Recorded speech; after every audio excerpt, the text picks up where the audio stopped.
বারাকাতুহু। আপনি কি ডিভোর্সের পদ্ধতি সম্পর্কে আমাদেরকে একটু বিস্তারিতভাবে বলবেন? বোন প্রশ্ন করলেন যে ডিভোর্সের সঠিক পদ্ধতিটা কি। ডিভোর্স বলতে আমরা তালাক বুঝি, যেটা আমাদের সমাজে প্রায় দেখা যায়। এটা একটা টাইপ। এই পদ্ধতিতে স্বামী শুধু মুখে বলে তালাক তালাক তালাক আর ডিভোর্স হয়ে গেল। এটাকে বলা হয় তালাকে বিদা। কোরআন বা সহিহ হাদিসে এটার কথা বলা হয়নি। এটা বাদে আরেক ধরনের ডিভোর্স মুসলিম সমাজে দেখা যায়, যেখানে স্বামী ডিভোর্স দেয়, এক মেনস্ট্রুয়াল সাইকেল অপেক্ষা করে, তারপর আবার ডিভোর্স দেয়, আরেক মেনস্ট্রুয়াল সাইকেল অপেক্ষা করে, তারপর আবার ডিভোর্স দেয়। এটাকে বলা হয় তালাকে হাসান। এটা ভালো তালাক। তবে সঠিক তালাক হলো তালাকে আহসান, সবচেয়ে সেরা তালাক। এটার কথা কোরআন এবং সহিহ হাদিসে বলা হয়েছে। কোরআনের অনেক আয়াতেই তালাকের কথা বলা হয়েছে। সূরা তালাক 65 নম্বর অধ্যায় 2 থেকে 7 নম্বর আয়াতে আছে। সূরা বাকারা 2 নম্বর অধ্যায় 228 থেকে 242 নম্বর আয়াতে আছে। এখানে বিস্তারিত আছে। সাধারণত যখন কোনো বিষয়ে স্বামী এবং স্ত্রীর মধ্যে মতভেদ হয়, তাদের নিজেদেরই এই সমস্যার সমাধানটা করে নেওয়া উচিত। ধরেন, স্ত্রী রান্নার সময় তরকারিতে অতিরিক্ত লবণ দিল। স্বামীর পছন্দ না হলে নিশ্চয়ই বলবে না তালাক তালাক তালাক। বেশি লবণ পছন্দ না হলে স্ত্রীকে সেটা বলেন, সমস্যার সমাধান হয়ে যাবে। সবচেয়ে ভালো নিজেরা বসে আলোচনা করেন, সবচেয়ে ভালো। যদি আলোচনা করে সমাধান না হয়, পবিত্র কোরআন বলছে সূরা নিসা 4 নম্বর অধ্যায়ের 35 নম্বর আয়াতে যে স্বামীর পরিবার থেকে একজন লোক থাকবে আর স্ত্রীর পরিবার থেকে একজন লোক থাকবে। পরিবারের সবাই একসাথে বসবে, তারপর স্বামীর পক্ষ থেকে একজন লোক, স্ত্রীর পক্ষ থেকে একজন লোক, তারা একসাথে বসবে, তারপর আলোচনা করবে। বিয়ে একটা গুরুত্বপূর্ণ ব্যাপার, আর দাম্পত্য জীবনে অনেক চড়াই উতরাই থাকে। তার আলোচনা করে একটা সমাধানে আসতে পারেন। তারপরও সব দিক থেকে চেষ্টা করা হলো। স্বামী স্ত্রী আলোচনা করেছে, পরিবার থেকেও আলোচনা হয়েছে, দুজন লোক ছিল, তারপরও কোনো সমাধান হলো না। তখন একেবারে শেষ উপায় হিসেবে ডিভোর্স দেয়া যেতে পারে। আর ডিভোর্স দেওয়ার সময় এটা খুবই গুরুত্বপূর্ণ যে স্বামী যখন স্ত্রীকে তালাক দিচ্ছে, তখন দুজন সাক্ষী থাকবে। যখন সে বলবে তালাক, পবিত্র কোরআন বলছে সূরা বাকারার 2 নম্বর অধ্যায়ের 228 নম্বর আয়াতে যে ডিভোর্স দেওয়ার পর তালাকপ্রাপ্ত স্ত্রী 3 রজস্রাবকাল অপেক্ষা করবে, বা 3 মাস। যখন এভাবে ডিভোর্স দেওয়া হয়, তখন ইদ্দা মানে প্রতীক্ষার সময়, এই সময়টা অপেক্ষা করা হয়, অন্তর্বর্তী সময়।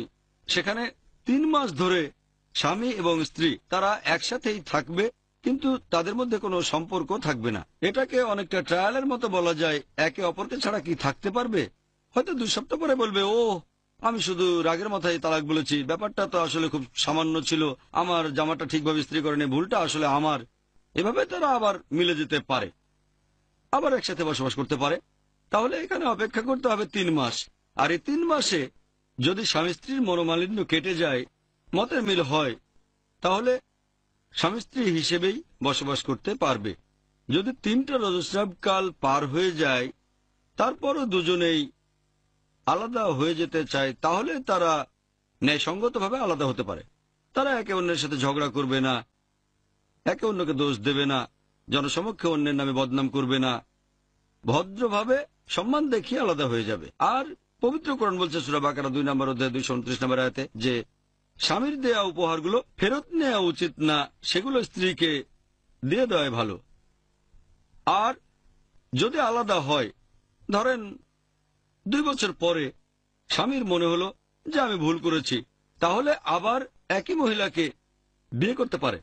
পবিত্র কোরআন বলছে সূরা বাকারা 2 নম্বর অধ্যায় 232 নম্বর আয়াতে মহিলারা তাদের প্রাক্তন স্বামীকে বিয়ে করতে চাইলে বাধা দিও না। তার মানে মানুষের মধ্যে ভুল ধারণা আছে, যাকে ডিভোর্স দেওয়া হয় তাকে আর বিয়ে করা যায় না। তারা বলে যে এখানে করতে হবে হালালা। হালালা কি জানেন? হালালা মানে স্ত্রীকে আরেকজনের সাথে বিয়ে দেওয়া হবে, এতে করে সে বৈধ হবে।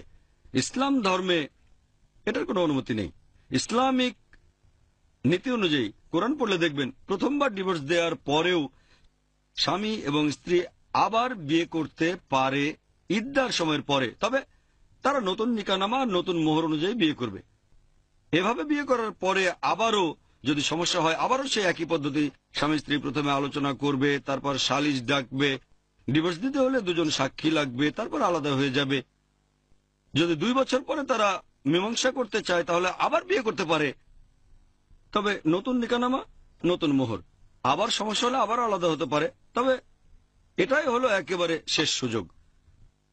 পবিত্র কোরআনের সূরা বাকারা 2 নম্বর অধ্যায় 229 নম্বর আয়াত বলছে, এই তালাকের অনুমতি আছে 2 বার, তৃতীয়বারের পর আর হবে না। প্রথম 2 বার ডিভোর্সের পরে আবার বিয়ে দিতে পারেন, তবে তৃতীয়বার ডিভোর্স দিলে আর বিয়ে করা যাবে না, যদি না স্ত্রী আরেকজনকে বিয়ে করে সেটাকে আইনসিদ্ধ করে। এখানে মানুষজন নিয়ে এসেছে এই হালালা। যদি আমি রাগের মাথায় বলে ফেলি তালাক তালাক তালাক, তারপর অনুতাপ করি, তখন স্ত্রীকে আরেকজনের সাথে বিয়ে দেওয়া হবে। এর একদিন পরে তারা ডিভোর্স দেবে, আরেকজনকে বিয়ে করে আইন সিদ্ধ করবে, একদিন পরে ডিভোর্স দিয়ে আগের স্বামীকে বিয়ে করবে। এটা পুরোপুরি হারাম, এটা একেবারে হারাম। ইসলামে এটা নিষিদ্ধ। এরকম প্ল্যানও করতে পারবেন না। যেটা বলা হয়েছে, যদি স্বামী স্ত্রীর বিয়ে হয় তারপর ডিভোর্স দিল আবার বিয়ে করলো, এই বিয়ে করাটা ছেলে খেলা না।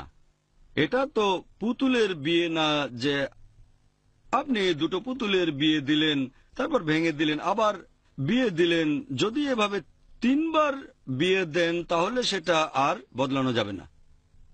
আমার মনে আছে ছোটবেলায় আমার মা বলতেন, বাইরে গেলে ডালাটার দামটা জানতে পারবে। আমি ভাবতাম ডালাটা কি, আসলে ডাল আর আটা।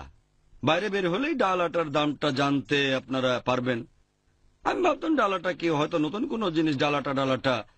পরে বুঝতে পারলাম এটা হলো ডাল আর আটা। বাইরে বের হয়ে বাজারে গেলে জানবেন যে ডাল আটার দামটা আসলে কত। সেরকম এটা কোনো ছেলে খেলা না যে অনেক হয়েছে, একবার বিয়ে, তারপর ডিভোর্স, আবার বিয়ে, আবার ডিভোর্স, শেষ, এবারে অন্য কাউকে বিয়ে করো। তখন যদি আরেকজনকে বিয়ে করে সেই স্ত্রী, তখন সে হয়তো বুঝতে পারবে যে আমার প্রথম স্বামী দিনে 5 ঘন্টা সময় দিত, এই স্বামী তো 2 ঘন্টা সময় দেয় না, প্রথম স্বামী আমার ভালো ছিল। এভাবে যদি নতুন কাউকে বিয়ে করে তখন সে হয়তো বুঝতে পারবে যে বিয়েটা আসলে ঠিক হয়নি, ভুল হয়েছে।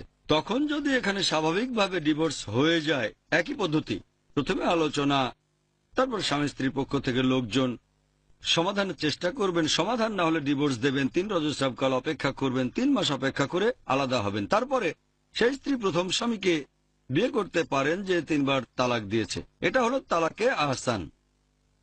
এই তালাকের কথা পবিত্র কোরআন এবং সহিহ হাদিসে বলা হয়েছে। অন্য 2টো তালাকে বিদা, এটা পরে বানানো, তারপরে তালাকে হাসান। সবচেয়ে সেরা হচ্ছে তালাকে আহসান। এটার কথা পবিত্র কোরআন এবং সহিহ হাদিসে বলা হয়েছে। আশা করি উত্তরটা পেয়েছেন।